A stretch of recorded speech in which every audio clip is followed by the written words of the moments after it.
Oh Jesus, it's Marstons.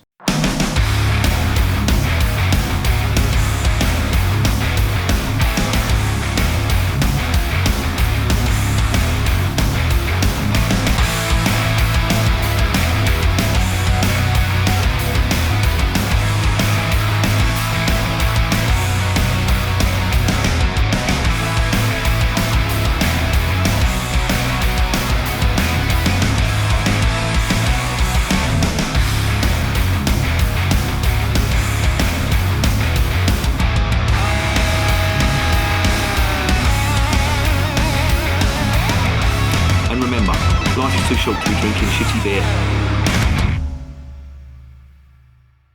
Welcome to another edition of Bands, Bikes and Booze Reviews. I've just got this beer in my hand, and just before this video started, there's a date on this. Now I don't know whether this is out of date, but it's got the 31st of July 2021. Now either way, that's over a year ago. I'm hoping this was the date, or this is the date that this was bottled, because if it's the sell-by date, this is really going to taste like a bag lady's period. It's going to be nearly as bad as this other Marstons offering right here. What's the date on this one? 31st of October. That's the sell-by date. Now, I don't know whether you're aware, but some beers, most beers, do have a shelf life. Bottle conditioned beers, yes, you can leave in a bottle, and if you've got the time, if you've got the patience and the willpower not to drink them, you can leave them for a year upwards and they will taste differently. Usually mellower, a little bit sweeter if it's a dark bottle conditioned beer. However, I don't know what to make of this. This is brewed by Marstons. Now, this is a bit of a weird one. Brakspear has been going quite a long time, and I've seen Brakspear beer in supermarkets, well, for years, and I do mean years. They didn't look like that, put it that way. And I was reading just now, when I was doing a little bit of research about the brewery, that they went through a rebranding in 2019, but I need to make something clear about Brakspear. And it's going to sound like I'm having a go at them, but I'm not. But I think with Brakspear, beer really isn't their main focus. Now, they've been going since 1779, and they were founded up in, I think it's Henley-on-Thames in Oxfordshire. Very rough part of the world. A lot of riots there and gun crime. There ain't. It's very fucking posh. That's where all the toffs live. Government, Conservative cabinet members. Henley-on-Thames. The Henry Regatta. Have you ever heard of it? Yeah, not for the likes of a rough geezer like me. But that's by the by. They were founded up there, and they were initially a brewer, but they owned pubs as well. And judging by the website, their own website, it would appear that the pubs are their main focus. Now, if you do happen to have a look at their website, you'll see that you're firstly bombarded with the team. And if you look at the team, there isn't a head brewer. They've got quite a big team in there. They've got system analysts, property managers, marketing people, and basically, yeah, anything but brewers. And there's a reason for that. Back in 2002, they said to Marstons, take all our beer labels, take all our beer brands, I should say, and basically brew them yourself, because we're just going to concentrate on the properties that we've got and the pubs that we've got. And it's what they do now. However, they have retained the Brakspear name, and they have kept most of their pubs. I think they own 115 pubs at the moment, and they also own some properties as well. So, as you may or may not know, or reading between the lines, basically, they're more concerned with property and pubs in particular. Now, a year or two ago on this channel, that would be a cue for me to go into a rant. But I do realise now, well, I realised from a very fucking early age, but pubs are an important part of not just the local community, but British culture in general. Now, you can say what you like about certain pubs. Yes, there are rough pubs. The Wetherspoons pubs have a bit of a reputation. Flat-roofed pubs, if there's any left, have always had a bad reputation. That was always what would it be? That would always be not an alarm bell, but a little bit of a marker saying potential trouble in this pub. And years ago, I used to drink in a pub with a flat roof, and there was a lot of trouble in there. My brother-in-law used to live up in a place called Colchester, which is up in Essex, and he lived on an estate there, but he was a caretaker for the school, and he got the house with the job, basically. I don't know whether they do that now or not, but that's where he lived. And I went up to visit him one night, and we went out for a beer on the estate, and of course it's a flat roof pub, and I walked in first, and even the fucking darts stopped in mid-air to look around at me. It was like that. And then my brother-in-law walked in, and everything sort of, when they found out when they realised he was with me, everything sort of calmed down a bit. And the reason for that is because he worked at the school, and obviously a lot of the parents that were in there, I'm not passing judgment on their character. That's, they live their life how they want to live, but they obviously recognised him from the school, and everything was okay. But yeah, it was a bit of an intimidating atmosphere if you're of that sort of disposition. And I'm not saying I'm a hard nut by any stretch of the imagination, but I think if you walk in there with a bit of confidence, it's a little bit less intimidating. But yeah, it was a pub with a flat roof, that's what I'm saying, and it wasn't the most welcoming, and I'm going to leave it there. But what was I saying? What was the fucking point of this fucking monologue? Oh, that's right. Yeah, this would have been, the way this company, I'm loath to call them a brewery because they're not really a brewery, but they do list their beers on their website, and it's almost secondary, really. It's all about their pubs, their career opportunities if you want to manage one of their pubs, etc.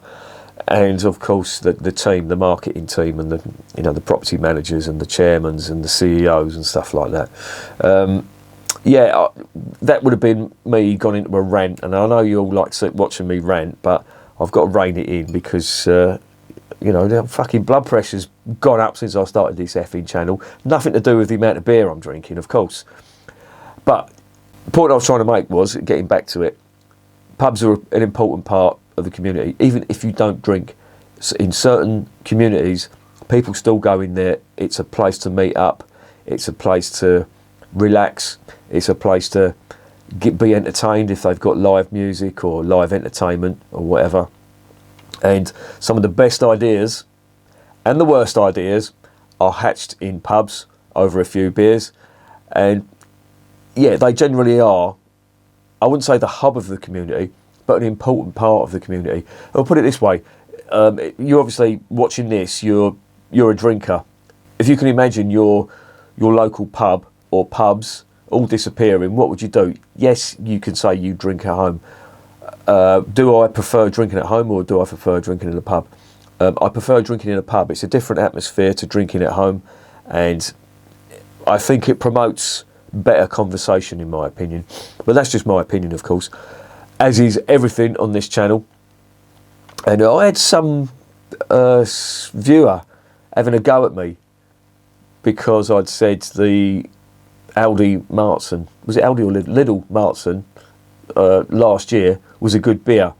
And he was like, why are you saying it's a good beer? It's not a good beer. I was like, this is opinions, mate. You know what I mean? I can say to you about your musical tastes, that's shit music. But if you like it, then that's fine, But yeah, so yeah, you're basically just watching my opinions. Now, you can take it with a pinch of salt, but I do take a little bit of an issue with somebody dictating to me that it's shit beer. Well, yeah, it might be shit beer to you, but if I like it, then I like it. So there you go. And yeah, he was having a go at me about you shouldn't be saying it's good for the money because it should be held on its own merit. Well, again, I would differ. I would beg to differ with that, I should say, because people may not be able to afford expensive beer. And if I say it's a good beer because of the price, yes, it's not going to be as good as a more expensive beer, but for the money, it's going to be a good beer that they may like if they can afford it. if that's their budget, then that may be a good choice for them if they can't afford more expensive beer. So I do encourage comments and all that, and I know I'm not the most efficient at replying to them, but I do the pints of view every now and again, and I do address some comments in detail. But and everyone's entitled to their opinion, but I think it was coming across as saying this is how it is and you're wrong. And well, that's your opinion, mate. It's not. It was coming across as if it was fact. And there's a difference between opinion and there's a difference between fact. So there you go. And if it's down to taste and it's down to subjective appreciation of a beer, of a piece of music, of art, etc., then there's no right and wrong answer in my opinion. Unless of course they're in green bottles. And it's fucking bad. Stop ranting. Let's get on to the beer.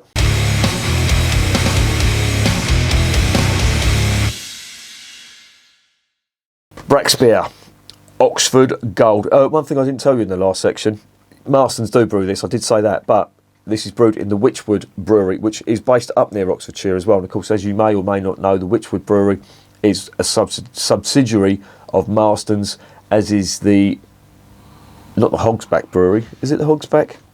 What's the one in Hampshire? Razorback. Is it Razorback? Who is it who does that? I don't know. It's that one. The other Marstons Brewery.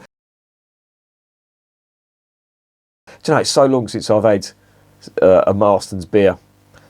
I think the last one was the Levy, Marstons Levy, or was it? It was just called Levy. It was quite a nice beer actually. It came across as quite a nice mild. And what did they do? They fucked it off. Stopped brewing it. Oh, there you go. I have very, very fucking strong opinions on Marstons. I'm going to leave that for another day. I'm not going to rant.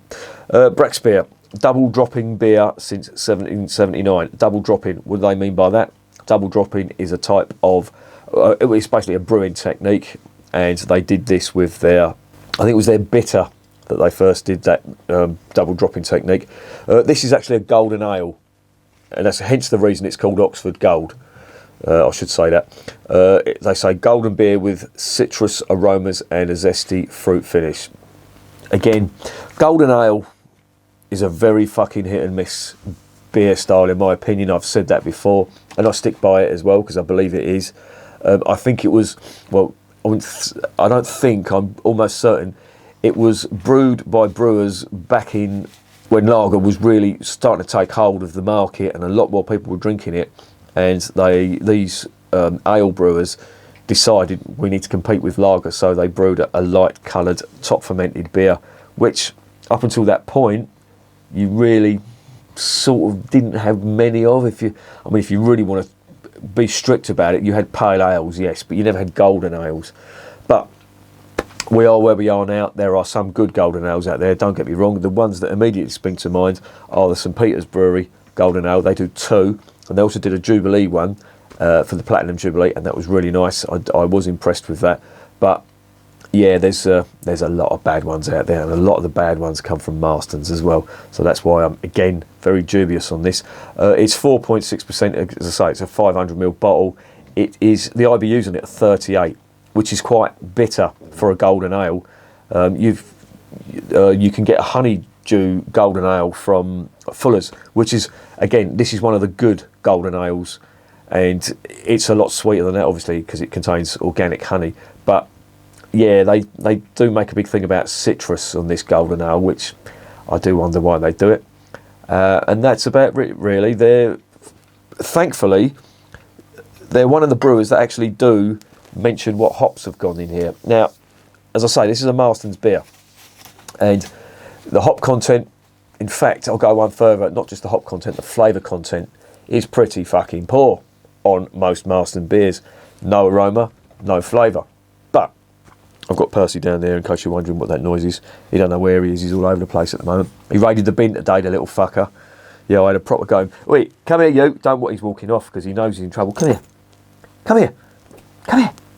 Oh.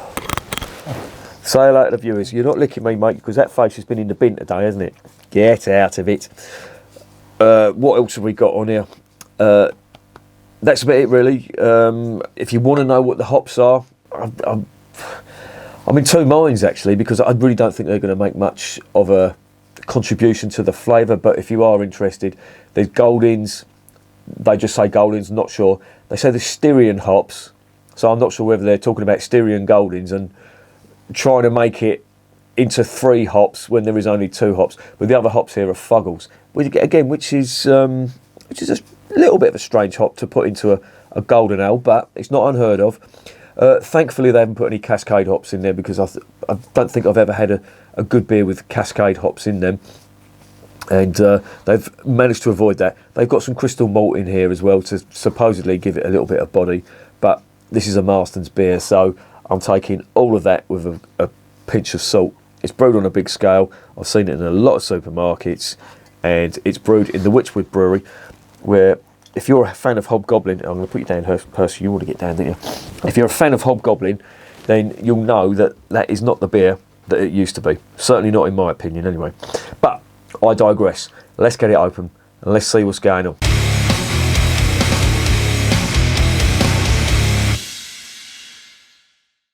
Right, I've just opened the door because Percy was looking to get out and now he doesn't want to go out. I think he's just getting me back for having a go at him for raiding the bin. It's not the first time he's done it as well. There's the cap. Now it's got a B on it, and Brakspear do use that as their trademark, should I say. Fucking hell, it's fizzed up and I didn't notice it. Thankfully there's only a little bit on it over the desk at the moment. None on the floor. Percy's looking up at me as if to say, where's my share? Well, you ain't fucking getting it. I'm going to have to clear this up now because this is going to dry up and I don't want it to do that because it will go all sticky and I'll have to work here, believe it or not, during the day, and I don't want my hands sticking to the effing desk. There you go. Right. Oh God, what the fuck is that? Golden ale, my fat ass. Fucking hell. There's a little bit of an aroma on that. Why is that so cloudy? Is this really from 2021? Oh, I don't know what the fuck's gone in here. I don't know whether this is meant to look like this or not. That is cloudy. Very fucking cloudy. It looks quite bright on the camera, but that is dark. And if it's a year out of date, oh well. There's a little bit of head retention on that. Aroma. There is a little bit of aroma on there. Quite sweet actually. Sweetish malt.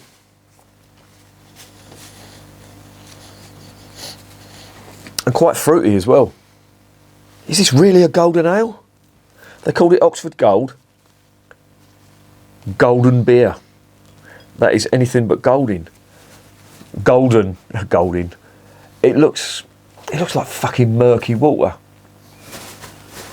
Christ. Is that really how it's supposed to look?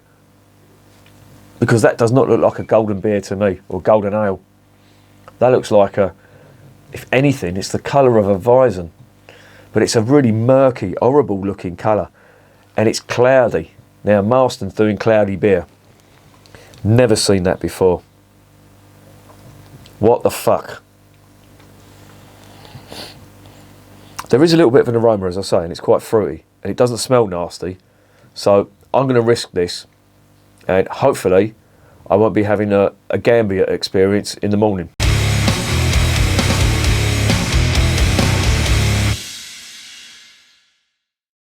Wish me luck.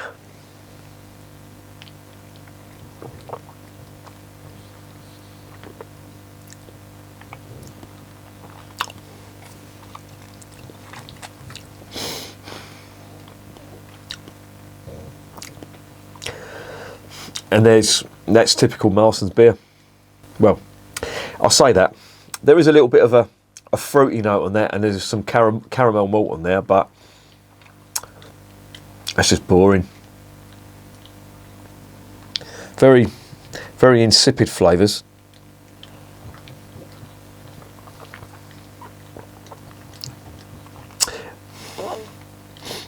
Oh, there's a little bit of citrus on there now. There's no real nasties on that, I have to say. And even though it doesn't look appealing, There is a little bit of flavour, but it's really nothing to write home about. And if you're a fan of golden ale, then I think you're going to be a little bit disappointed. Or, well, to be honest, if you see that, why is that so murky? I would have thought they'd have filtered that, but they haven't. You can't see through that. And I'm wondering where I've got something's wrong with the beer that's gone in there. It doesn't taste. It's not alarming me. The taste isn't alarming me. Put it that way.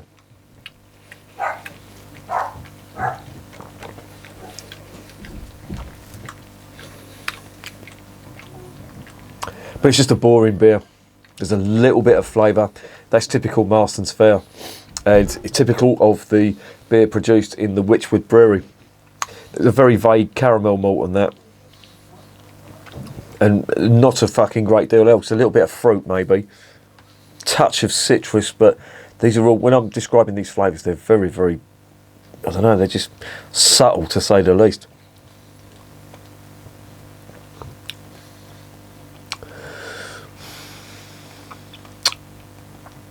Instantly forgettable. Yeah, what did I expect from Marston's? Now, it's not a rant because it isn't nasty. I will say that. This is drinkable, and I will probably finish this one, but I'll probably never drink it again. The only thing I'm going to take from this that's going to stand out in my mind is the colour and the fact that this is really cloudy. That's what an off pint used to look like back in the 80s. If you got a pint like that, you would hand that straight back. A pint of ale, I should say, because murky beer like that was an absolute fucking no-no. Now, don't get me wrong, there's beer that nowadays, if you were handed that, you'd be positively relishing that it was murky and had that kind of appearance. Oh, quick one for you, while I remember, I was out the other night with a mate. We go to a pub in Maidstone called the Flower Pot, and they had a Verdant beer on. Now, if you've heard of Verdant, they're a craft brewer. They've done a bitter. It was called Endless. Fuck me. What a nice beer that was. Really nice. However, it was $5.95 a pint. So can you see where I'm going with this? Can you see where the craft beer industry is going with this? I commend them for doing a traditional English bitter, and it was a very, very fucking good attempt. I will say that. It did taste good. But at $5.95 a pint, I'm struggling as it is, and to pay that amount for, well, I'm saying that. I was drinking Budvar, and that wasn't too far. That was about a fiver. So, what do I know? But the trouble was, it was so popular, that Endless, that I only managed to get one pint of it, and then they were out of it, unfortunately. But if you do see it on your travels, Verdant doing a bitter, they've gone up in my estimation there, because that bitter was a fantastic one. Now, I don't know how it would travel in a can, but on cask, it was fucking superb. The price, however, a little bit prohibitive. Coming back to this though, yeah, it's just what Marston's do. The website should have been an indication. The beer was secondary. It was all about their pubs. But I'll probably drink that. I'll probably get the screaming shits tomorrow. It surely can't be that colour. Really? They call it a golden ale? That's anything but a golden ale should look like a lager. That does not look like a fucking lager to me. That looks more like a Weiss beer. The colour of a reasonably good Bavarian Weiss beer. But, yeah. The description, there's a little bit of caramel malt on there. There is the little bit of orange zest. That's the citrus I'm getting. And a little bit of fruit. And when I say fruit, I'm talking about orchard fruit like pear, apple, that type of thing. It's okay for one pint. Nothing to write home about. I'll never forget the colour, but the flavour, it's just forgettable.